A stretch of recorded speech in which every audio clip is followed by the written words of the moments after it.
창문으로 이것이 보이면 우리 집의 돈이 절대 마르지 않으니 아무리 집값이 올라도 절대로 이사가지 마세요. 집은 단순히 거주하는 곳일까요? 아닙니다. 옛부터 우리 조상들은 풍수지리를 통해 삶의 터전을 선택했습니다. 그 중에서도 창문은 특별한 의미를 가집니다. 창문은 단순히 빛과 공기가 드나드는 통로가 아니라 우리 집과 외부 세계가 소통하는 관문입니다. 좋은 기운과 나쁜 기운 모두 이 창문을 통해 들어오고 나갑니다. 왜 많은 부자들이 하필 한강뷰 아파트에 살까요? 그냥 돈이 많아서 그럴까요? 아닙니다. 단순한 우연이 아니라 풍수에서 물은 재물의 흐름을 상징합니다.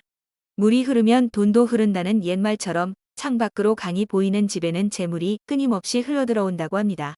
저도 예전엔 그런 것을 모르고 그냥저냥 살기 좋은 동네면 별다른 걱정 없이 살았는데요. 다 똑같이 사는 집 같지만 사실 부자가 되는 집은 따로 있던 거예요. 오늘은 이게 보이는 집에서만 살아도 재물운이 끊임없이 쏟아지는 집의 특징을 알려드릴 테니 잠시만 시간 내서 끝까지 시청해 보시기 바랍니다. 첫 번째, 멀리 산이 보이는 경우. 산은 지탱하는 기운, 재물과 명예를 상징합니다.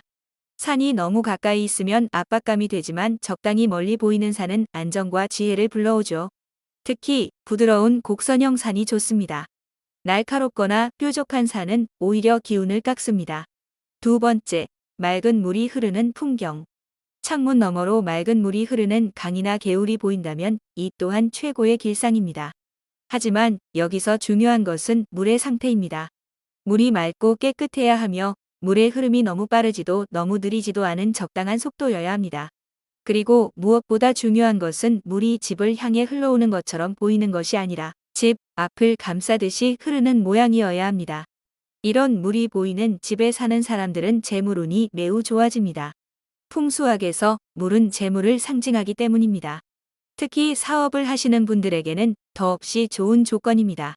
실제로 우리나라 대기업들의 본사를 보면 대부분 한강이나 주요 강 근처에 위치해 있는 것을 볼 수 있습니다. 이는 우연이 아닙니다. 세 번째, 넓은 평야나 공원이 보이는 풍경.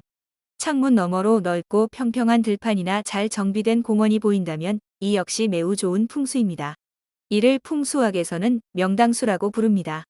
넓은 평야는 무한한 가능성과 발전 가능성을 의미합니다. 시야가 탁 트여 있으면 생각도 넓어지고 마음도 편안해집니다. 이런 환경에서 사는 사람들은 마음이 넓어지고 포용력이 커져서 인간관계가 좋아집니다. 특히 어린 자녀가 있는 가정에서는 아이들의 창의성과 상상력이 크게 발달한다고 알려져 있습니다.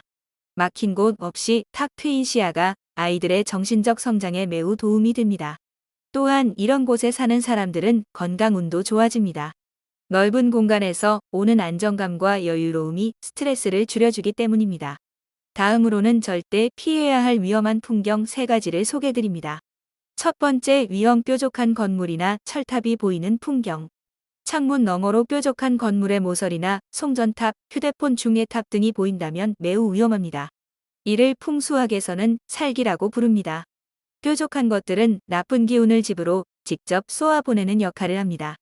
특히 그 뾰족한 부분이 집의 현관문이나 침실 창문을 직접 겨누고 있다면 더욱 위험합니다. 이런 집에 사는 사람들은 건강에 문제가 생기거나 사고가 자주 발생할 수 있습니다. 또한 가족 간의 다툼이 잦아지고 사업이 잘 안 되는 경우가 많습니다. 실제로 제가 상담한 한 가정은 아파트 창문 너머로 큰 건물의 모서리가 보이는 곳에 살았는데 이사 온 후부터 가족들이 계속 아프고 사업도 안 되어서 결국 이사를 가셨습니다. 이사를 간 후에는 모든 일이 좋아졌다고 하더군요. 두 번째, 위험 고속도로나 큰 길이 보이는 풍경. 창문 너머로 고속도로나 8차선 이상의 큰 길이 보인다면 이 또한 피해야 할 풍경입니다. 특히 그 길이 집을 향해 직진하는 모양이라면 더욱 위험합니다. 빠르게 달리는 차들은 강한 기운을 만들어냅니다. 이런 기운이 집으로 직접 들어오면 집안의 평화로운 기운을 깨뜨립니다. 또한 소음과 먼지로 인한 실질적인 피해도 있습니다. 이런 집에 사는 사람들은 마음이 불안하고 집중력이 떨어질 수 있습니다. 특히 학생들의 경우 공부에 집중하기 어려워지고 어른들도 깊은 잠을 자기 힘들어집니다. 풍수학에서는 이런 길을 반궁수라고 부르며 재물이 새어나가고 가정 불화가 생긴다고 봅니다. 세 번째, 위험 묘지나 병원이 보이는 풍경. 창문 너머로 묘지나 병원, 장례식장 등이 보인다면 이는 절대 피해야 할 풍경입니다. 이런 곳들은 음기가 매우 강한 곳들입니다. 묘지의 경우 죽은 자의 기운이 살아있는 사람들에게 영향을 미칠 수 있습니다. 병원의 경우도 마찬가지로 병자들의 기운이 건강한 사람들에게 악영향을 줄 수 있습니다. 이런 집에 사는 사람들은 건강운이 나빠지고 우울감을 자주 느끼게 됩니다. 또한 사업이나 학업에서도 좋지 않은 결과가 나타날 수 있습니다. 특히 어린 아이들이나 노약자들은 이런 음기에 더욱 민감하게 반응하므로 각별한 주의가 필요합니다. 만약 여러분이 현재 살고 계신 집의 창문 너머 풍경이 좋지 않다면 완전히 절망하실 필요는 없습니다. 몇 가지 방법으로 나쁜 기운을 막거나 완화시킬 수 있습니다. 첫 번째 방법, 차단막 설치. 뾰족한 건물이나 살기가 들어오는 방향에 두꺼운 커튼이나 블라인드를 설치하여 시야를 차단하는 것이 가장 간단한 방법입니다. 보이지 않으면 그 영향력도 줄어들기 때문입니다. 두 번째 방법, 반사경 설치. 작은 거울이나 반사경을 창문에 설치하여 나쁜 기운을 되돌려 보내는 방법도 있습니다. 하지만 이 방법은 전문가와 상의한 후에 하시는 것이 좋습니다. 세 번째 방법, 식물 활용. 창문 근처에 생명력이 강한 식물들을 배치하여 나쁜 기운을 정화하는 방법도 효과적입니다. 특히 선인장이나 산세베리아 같은 식물들이 좋습니다. 네 번째 방법, 이사 고려. 위의 방법들로도 해결이 안 된다면 과감하게 이사를 고려해 보시는 것이 좋습니다. 건강과 가족의 행복보다 중요한 것은 없으니까요.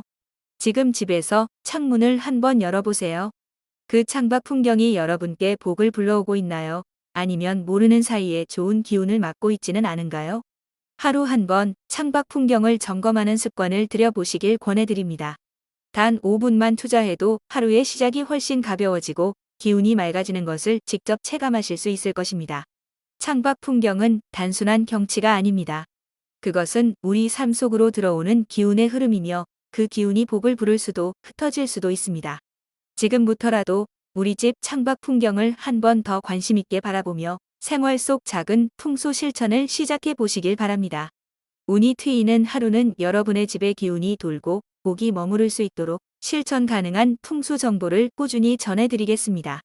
좋은 풍경은 잘 간직하시고 흉한 기운이 있다면 슬기롭게 대처하는 방법으로 여러분 댁에도 복이 가득 들어오시길 진심으로 기원드립니다. 영상이 도움이 되셨다면 구독과 좋아요 부탁드립니다.